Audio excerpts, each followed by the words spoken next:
Hi, I am Debra R. Richardson of Debra R. Richardson LLC, and I work with you to help you clean up your vendor data, clean up your vendor processes so that you can pay the right vendor. Now, this week's Vendor Master File tip of the week is detecting deep fake videos. What is liveness detection? So, first of all, did you ever think in your life that you would have to know what liveness detection was or that it even needed to be a thing? Well, we have heard so much about deep fake videos. There was even a $25.6 million loss because of a deep fake video. I think that was might have been my last Vendor Master File tip of the week.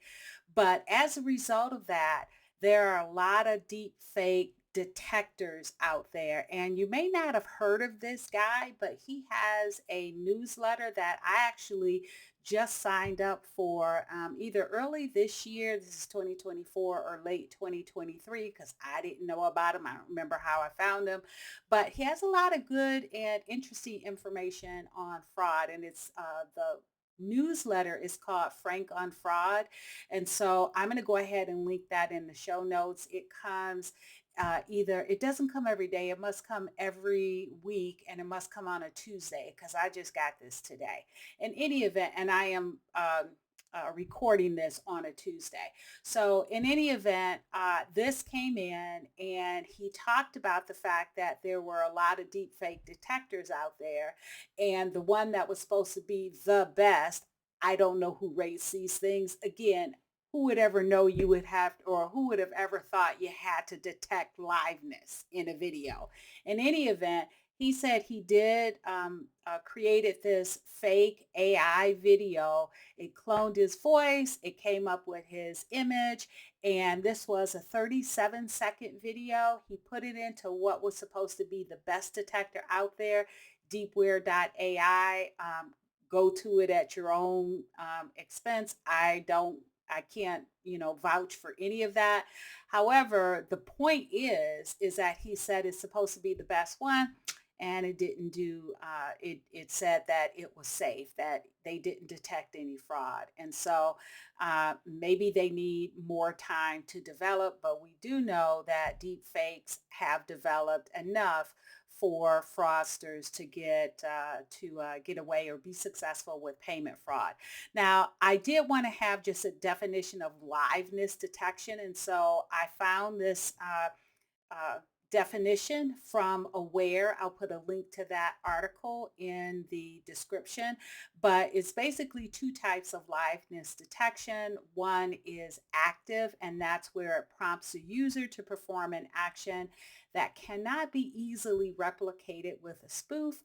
And then passive is using algorithms to detect indicators of a non-live image without user interaction. So I think that applies here.